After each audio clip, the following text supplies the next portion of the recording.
Hello everyone, hardware technician च्यानलमा म तपाईँलाई स्वागत गर्न चाहन्छु। म आज तपाईँलाई एउटा कमालको एउटा महत्त्वपूर्ण एप्लिकेसनको बारेमा म तपाईँलाई जानकारी दिन गइरहेको छु।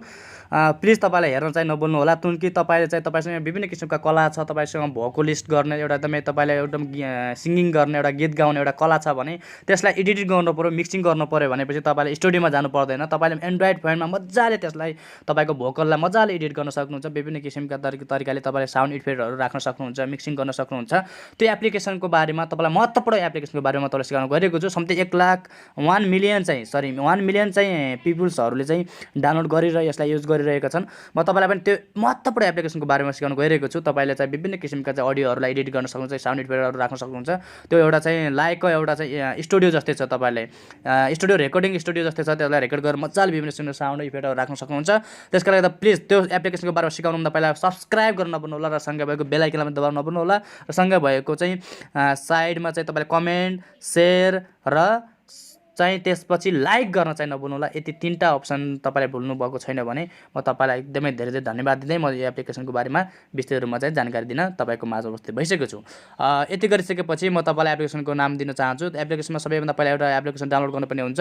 प्ले स्टोरमा जानु होला। प्ले स्टोरमा गइसकेपछि यहाँ सर्च गर्नु होला LEX सुरुमा आइसक्यो। यसलाई क्लिक गर्नु होला। यहाँ लेखेको छ LEXIS लेक्सिस अडियो एडिटर भनेर चाहिँ लेखेको छ। यसलाई तपाईँले डाउनलोड गर्नु होला। मेरो अलरेडी डाउनलोड गरिसकेको छु। अब यति डाउनलोड गरिसकेपछि यो एप्लिकेसनलाई डाउनलोड गर्नु, यदि तपाईँले यो एप्लिकेसन यता भेटाउनु भएन भने म यो भिडियोको डिस्क्रिप्सनमा तपाईँलाई यो एप्लिकेसनको लिङ्क पठाइदिन्छु। त्यसमा राखेको हुन्छु, त्यसबाट पनि डाउनलोड गर्न सक्नुहुन्छ। र अब म तपाईँलाई त्यो एप्लिकेसन कसरी एडिट गर्ने, कसरी चाहिँ साउन्ड इफेक्ट राख्ने भन्ने विषयमा म तपाईँलाई सिकाउन गइरहेको छु। प्लिज चाहिँ मेरो च्यानल सब्सक्राइब गर्नुभएको छैन भने फेरि पनि सब्सक्राइब गर्न नभुल्नु होला र सँगै भएको बेल आइकनमा दबाउनु होला।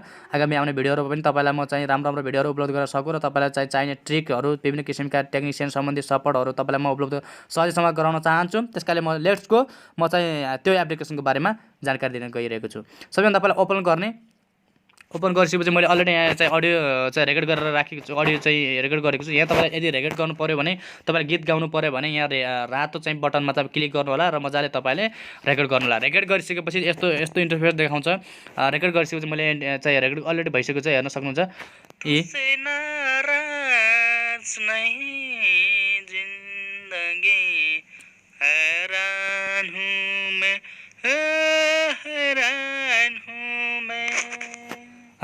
अब यसरी मैले चाहिँ के गरेको छु भने रेकर्ड गरेको छु। तपाईँहरू पनि मजाले यसरी रेकर्ड गर्न सक्नुहुन्छ।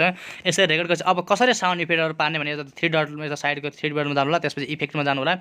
इफेक्टमा गइसकेपछि तपाईँले हेर्नुहोस् सबैभन्दा तपाईँको साउन्डहरू अडियोहरू कुनै पनि तपाईँको साउन्डलाई अलिकति तेज बनाउनु पर्यो, राम्रो तरिकाले एकदमै इफेक्ट राम्रो हाल्नु पऱ्यो भने त्यसमा नर्मलाइज गर्नु होला। त्यो सबैभन्दा पहिलो अप्सन भनेको नर्मलाइज छ।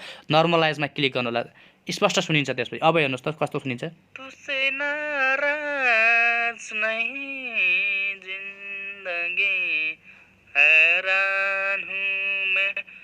अब एकदम स्पष्ट सुन्यो नि, अघिको भन्दा अहिले चाहिँ स्पष्ट सुन्यो।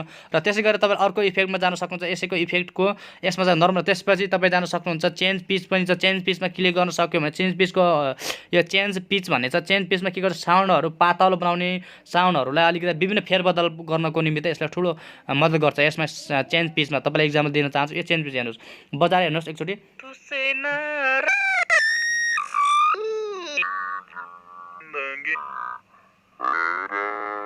विभिन्न हेर्नुहोस्, तपाईँले हेर्न सक्नुहुन्छ। विभिन्न यसरी साउन्डहरू राख्न सक्नुहुन्छ। हेर्नुहोस् जस्तो पनि बनाउन सक्नुहुन्छ। तपाईँले कत्रोसम्म चाहिन्छ, कुन लेभलको चाहिन्छ, मजाले तपाईँले यहाँ अप्लाई, त्यसपछि यहाँ राखेर त्यसलाई अप्लाई गर्नु होला। त्यसपछि त्यसले गर्नु होला। यसरी तपाईँले राख्न सक्नुहुन्छ। र यसले चाहिँ साउन्डहरू चाहिँ पातलो मोटो चाहिँ जस्तो सुकै पनि बनाउन सकिन्छ।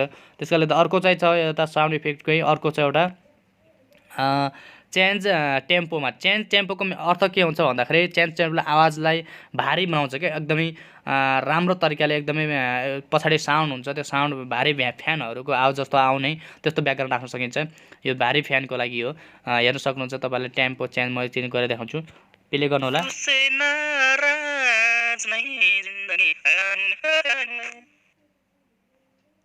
यसरी तपाईँले भारी फ्यान गर्नुहुन्छ। मतलब आवाजलाई पनि एकदमै तपाईँले फास्ट गर्न पनि सक्नुहुन्छ। यसबाट आवाज पनि फास्ट हुन्छ। र त्यसपछि अर्को छ तपाईँले यसकैमा चेन्ज स्पिड भन्ने।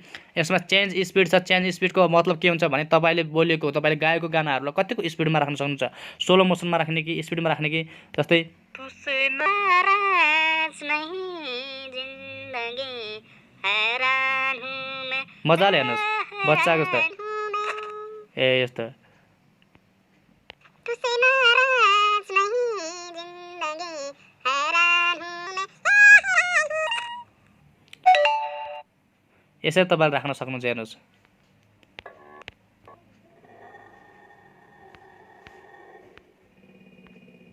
यसरी तपाईँले अप्लाई गरेर मजाले त्यो गर्न सक्नुहुन्छ रेकर्ड गर्न सक्नुहुन्छ अर्को इफेक्ट छ तपाईँको त्यसपछि नोइजी रिडक्सन गर्ने तपाईँको ब्याकग्राउन्डको हो हल्ला कतिको छ त्यो हो हल्लालाई तपाईँले चाहिँ रिडक्सन गर्नु पर्यो त्यसलाई हटाउनु पर्यो भने त्यसपछि तपाईँले नोइजी रिडक्सनमा जाने यहाँ क्लिक गर्नु होला नोइजी रिडक्सनमा गइसकेपछि तपाईँले यहाँ चाहिँ आवाजहरू ब्याकग्राउन्डको आवाजहरू तपाईँले घटाउन बढाउन पर्यो भने त्यसलाई हेर्न सक्नुहुन्छ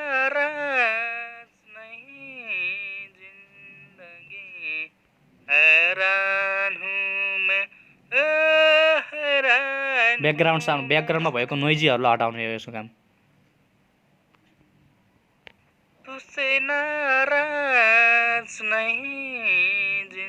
यसरी तपाईँले मजाले यसो घटाउन बढाउन सक्नुहुन्छ ब्याकग्राउन्ड साउन्डहरूलाई मजाले घटाउन सक्नुहुन्छ त्यसपछि तपाईँको अर्को चाहिँ अप्सन छ कम्प्रेसरमा यसमा चाहिँ इफेक्टमा गएर कम्प्रेसर हेर्न सक्नुहुन्छ यसमा चाहिँ कम्प्रेसरको मिनिङ के हुन्छ भने कम्प्रेसरले के काम गर्छ भन्दाखेरि अडियोहरूलाई ब्यालेन्स बनाउने तपाईँलाई कहिले कहीँ कमी कहीँनिर ब्यालेन्स छैन कहीँनिर एकदमै हाई तरिकाले भएको छ एकदम लो भएको छ भने तपाईँको अडियोहरू डिसब्यालेन्स छ भने त्यसलाई चाहिँ के भन्दाखेरि यसले ब्यालेन्समा ल्याउने अहिले कमी घडी बढीलाई यसलाई चाहिँ ब्यालेन्समा ल्याउने काम गर्छ कम्प्रेसरले यता हेर्न सक्नुहुन्छ यता चाहिँ प्ले गर्ने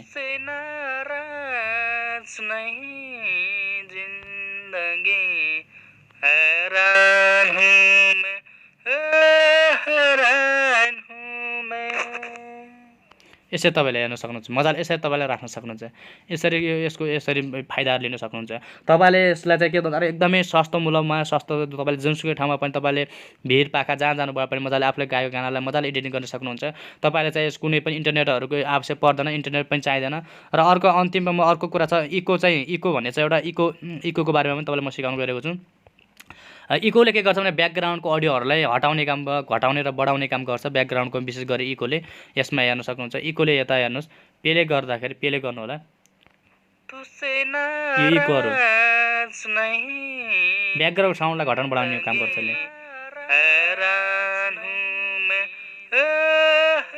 तपाईँको डबल साउन्ड ब्याकग्राउन्ड पनि सुन्न सकिने अगाडि तपाईँको साउन्ड डबल साउन्डहरू राख्न सक्नुहुन्छ तपाईँले ब्याकग्राउन्ड हेर्न सक्नुहुन्छ डबल आयो साउन्ड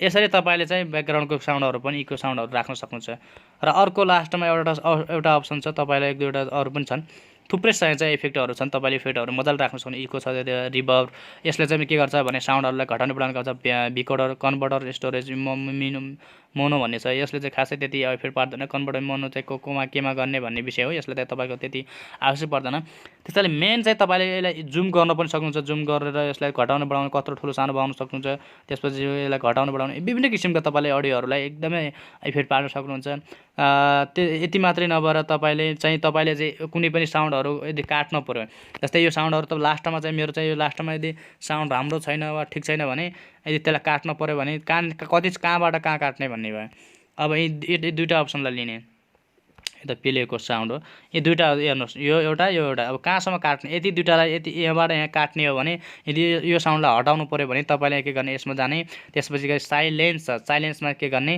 क्लिक गर्ने साइलेन्समा क्लिक गरेर चाहिँ नि यहाँ त छ ओभर र राइट भन्ने भयो त्यसमा चाहिँ त यसमा इन्सर्टमा गरे पनि भयो यसमा के गरिदिने मजाले त्यसलाई काटिदिने तपाईँको यो लास्टको साउन्ड छ नि यो हट्छ अब यो हट्छ लास्टको साउन्ड त्यसकारण यसरी तपाईँले मजाले साउन्डहरूलाई पनि काट्न सक्नुहुन्छ यसलाई चाहिँ इफेक्टहरू पार्न सक्नुहुन्छ इफेक्टहरू चाहिँ त्यसपछि इम्पोर्टहरू चाहिँ मजाले इम्पोर्ट फाइल अब त्यसपछि तपाईँले यति गरिसक्नु लास्टमा तपाईँले के गर्नु होला भने यहाँबाट गएर सेभ फाइलमा जानु होला सेभ फाइलमा गइसकेपछि तपाईँले यहाँ चाहिँ नाम दिन सक्नुहुन्छ के कुन एबिसी नाम गरेको कुनै पनि एबिसी राख्न सक्नुहुन्छ नाम दिनु होला र मैले सेभ गर्न चाहनुहुन्छ कुन फाइलमा जानु एन्ड्रोइड फाइलमा कुन फाइलमा चाहिँ तपाईँले क्लिक गर्न चाहनुहुन्छ त्यही फाइलमा क्लिक गर्नु होला यसरी सेभ गर्नु होला यतिको भन्दै प्लिज मैले तपाईँलाई एउटा महत्त्वपूर्ण एप्लिकेसनको बारेमा मैले सिकाइसकेको छु।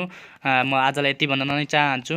यदि तपाईँलाई कन्फ्युज भयो भने तपाईँले कमेन्ट गर्न सक्नुहुन्छ, तपाईँले चाहिँ सुझाव सल्लाह दिन सक्नुहुन्छ। प्लिज मेरो चाहिँ यति महत्त्वपूर्ण चाहिँ तपाईँलाई टेक्निसियन सम्बन्धी एउटा चाहिँ जिज्ञासाहरू कुनै पनि आएको खण्डमा म तपाईँलाई एभ्री मोमेन्ट तपाईँलाई म सल्भ गर्ने चाहिँ प्रयत्न गर्नेछु। प्लिज सब्सक्राइब गर्न नभुल्नुहोला र सँगै भएको बेल आइकन दबाउनु पनि नभुल्नुहोला भन्दै आजलाई बिदा हुन्छु। हस्, धन्यवाद।